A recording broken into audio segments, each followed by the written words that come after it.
Good evening and welcome to the Public Global. Today we'll be discussing Donald Trump flagged that $21 million was paid for electoral reforms or to sustain democracy in India. Turned out to be a false alarm, and it so appears now that as Trump questioned US aid funding for US dollar 21 million for voter turnout in India, saying that I guess the previous regime, that means that Joe Biden administration was trying to get someone elected, turned out to be false. As now it is so evident, Indian Express has given a report which says that facts show that all people jumped the gun. That $21 million record assessed by the Indian Express show was sanctioned in 2022 for Bangladesh and not India. So this has been made clear. Congress party yesterday had asked for a white paper on USAID funding for electoral reforms and also demanded that this financial support for government to restore democracy or for organizations in India should be disclosed as per the public forum, so that everybody is clear that who has taken the funding and who's enjoyed the funding. In an investigation report done by Indian Express, it has come to light that the said money was actually meant for Bangladesh just before Sheikh Hasina government was ousted. If you remember, Bangladesh students had protested on the streets, and this entire protest was whether orchestrated by the USAID funding or whether there was a genuine resentment amongst the youth against the Sheikh Hasina government.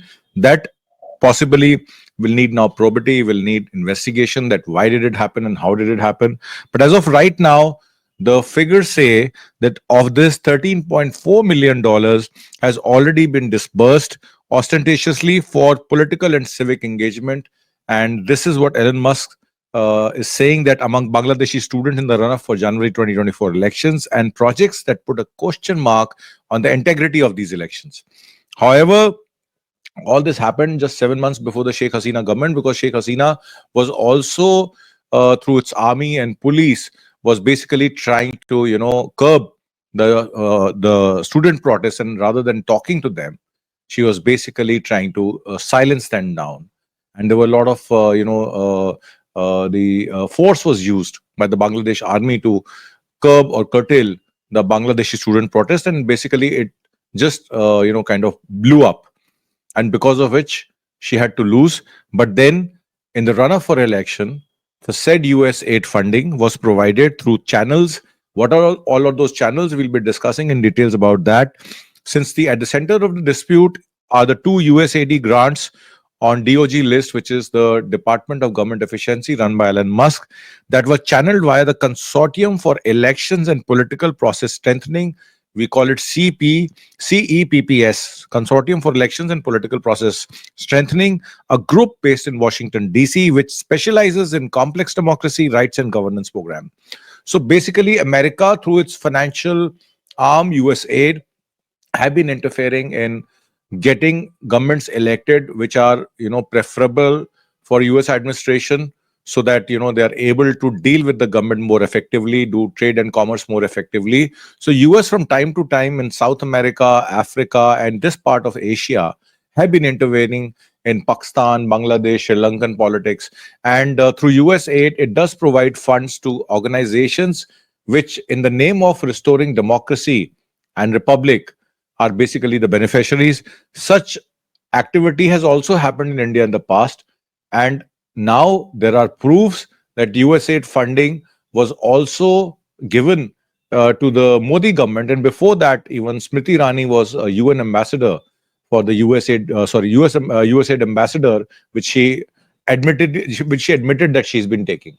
So, what BJP has been accusing Congress of using USAID fund is untrue, because a lot of proofs have come how Swachh Bharat Mission, how policies of Niti Aayog were made, and how they were adjusted to suit US interests. So all this has been happening in the past, has been happening in the present. So it is not a political slugfest which is made out to be, but it is the intervention of US in various working of the various democracies across the world. That is the question which we should be answering. However, CEPPS, which is the process, election and political process strengthening, was meant to receive a total of $486 million and not just $22 million from USAID. This corpus included, as per DOGE, $22 million for inclusive and participatory political process in Moldova and $21 million for voter turnout in Bangladesh and not in India. The first was awarded to CEPPS in September 2016, as way back in September 2016, to promote an inclusive and participatory political process in Moldova with federal award identification. This was to run until July 2026, and $13.2 million has been disbursed so far. So, this is what the figure is. The Bangladesh political project, if we talk about the Bangladesh political project, however, the USAID $21 million grant that DOG flagged was meant for Bangladesh. Their highlights points to it, which Indian Express has defined, which says that each federal grant comes with a specific pace of performance, the country where it is meant to be spent.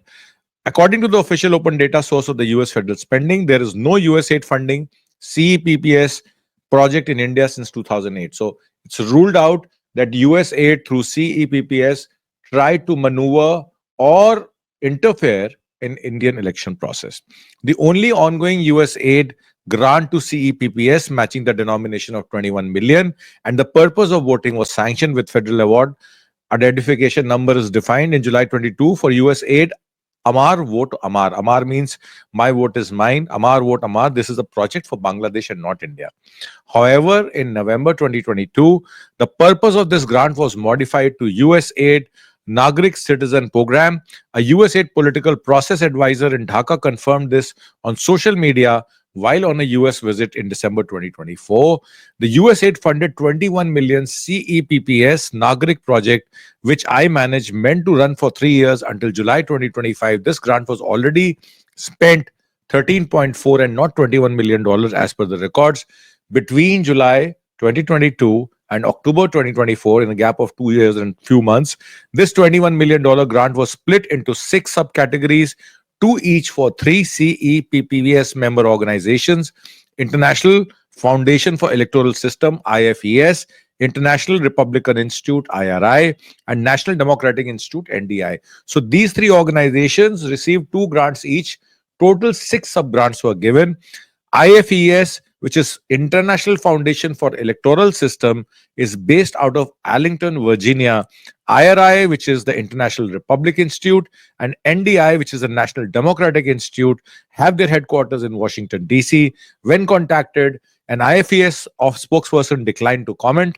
Questions sent to NDI and RI remain unanswered.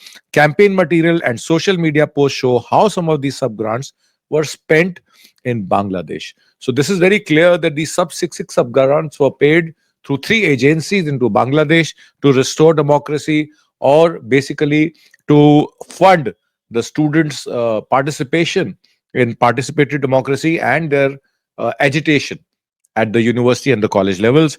On September 11, 2024, which is about 4 months, 5 months back, a month after Sheikh Hasina ouster in August 5, the Micro Governance Research, which is MGR program at the University of Dhaka, and MGR's direct associate professor, Ayul Islam, posted 2 near identical messages on Facebook and LinkedIn under the header, "It's not suddenly spring," and it said that 544 youth events and programs in the university campus across Bangladesh was organized in 2 years since September 2022, and in the period of 2 years to promote youth democratic leadership and civic engagement that directly reached about 10,264 university students through 221 actions projects and 170 democracy sessions.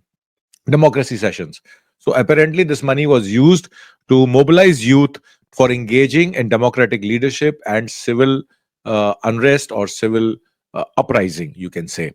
Islam clearly acknowledges that all these were possible with the generous support and partnership of IFES and USAID.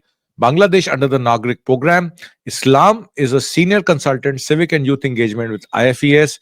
In December 2024, he became the founder director of Applied Democracy Lab, which is called ADL, with the University of Dhaka to unveil the new Applied Democracy Lab. So basically, this Applied Democracy Lab was an organization which was set up in Bangladesh to take care of all the students civil partnership and civil society partnership and students democratic alliances or participation in active elections so that Sheikh Hasina government could hold free and fair election. So this is what US has been doing. It's been using USAID in various countries in South America, South Africa, and this part of Asia and Middle East to influence voters to vote for a particular set of people.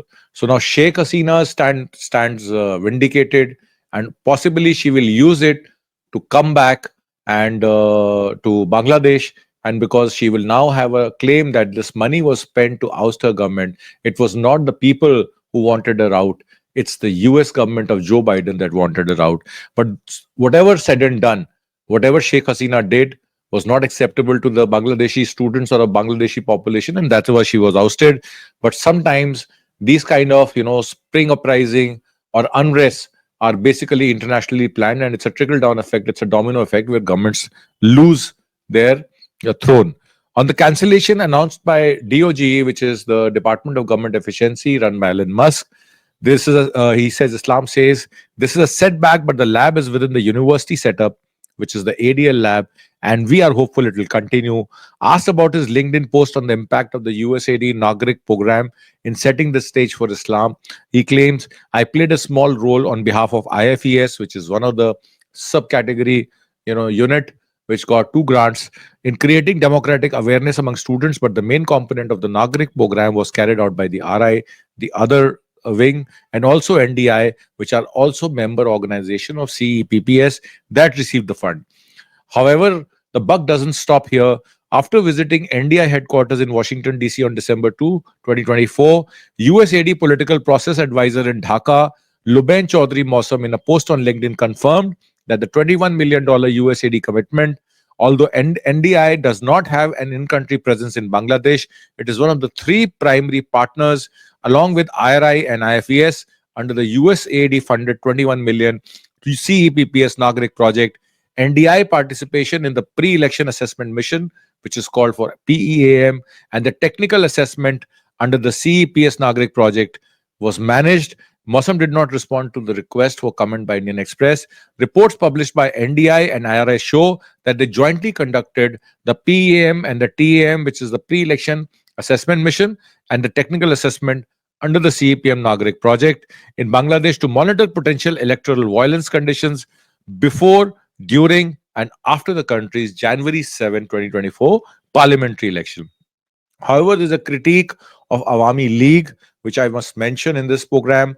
The final NDI RRI TAM report published in March 2024 noted many stakeholders made credible accusations that state security services and other government institutions had timely and evenly enforced elections rules to favor the ruling Awami League. So what it is saying is that many stakeholders have levied accusations that Awami League has been receiving a lot of favors from the US government, and that is why BNP has been at the forefront mentioning it. The scale of the government's effort to arrest opposition members and restrict or disrupt opposition political activities, including student unrest, were not satisfactorily justified and generated a widespread perception of politicized law enforcement during the election period. You saw the uprising of the student was met with the, with a heavy hand. And after Sheikh Hasina's ouster, a lot of citizens of Bangladesh had, barged into her house and looted everything that they could lay their hands on. IRI also held a nationwide opinion poll in Bangladesh in August 2023 that showed a majority of Bangladeshis believed the country was headed in the wrong direction. However, Dodge's list of cancelled grounds also include a $29.9 million USAID funding to Democracy International DI for strengthening the political landscape of Bangladesh. Awarded in 2017, this grant was to be concluded in October 2025. DI's Dhaka office declined to comment. Now, with USAID shutting down, it is difficult that Democracy International will receive any grant from US. While USAID and CEPPS have closed their websites, Dodge has not responded to a query posted on X by Indian Express. When contacted, an official of the Ministry of External Affairs declined to comment. There has been a war. A white paper has been demanded by the Congress party, whereas BJP has been accusing Congress of using this money to woo voters. However, everything turned out to be false. USAID has been a long key developer partner for Bangladesh, providing aid to enhance various services sector related to governance and to promote democracy. Bangladesh High Commission in Delhi says that, however, last September, USAID signed a development agreement worth over $200 million with the interim government of Bangladesh. However, under President Trump's new policy, the US government is reevaluating USAID funding across the globe, and most importantly, what will happen is USAID is going to be shutting down because America is under $36 trillion debt, and it cannot manage any financial aid to any other country or partner country because it has to set its own house in order. The interim government hopes that the Trump administration will reconsider this policy shift for the betterment of both Bangladesh and the outer world. However, these kind of revelations keep coming. Every day is a new day. First, Elon Musk was targeting its own federal agencies and had fired a lot of people. And now he's shut down USAID, which means that a lot of those health education program in sub-African countries in in eastern part of Asia, uh, all the health programs, education programs, which are also funded by USAID, will be widely affected. The political process will continue. We'll have to see how it turns out to be. I hope you like the program for today. Please do write in the comment box and we will try to make it better. Goodbye for now. Have a nice evening. Thank you.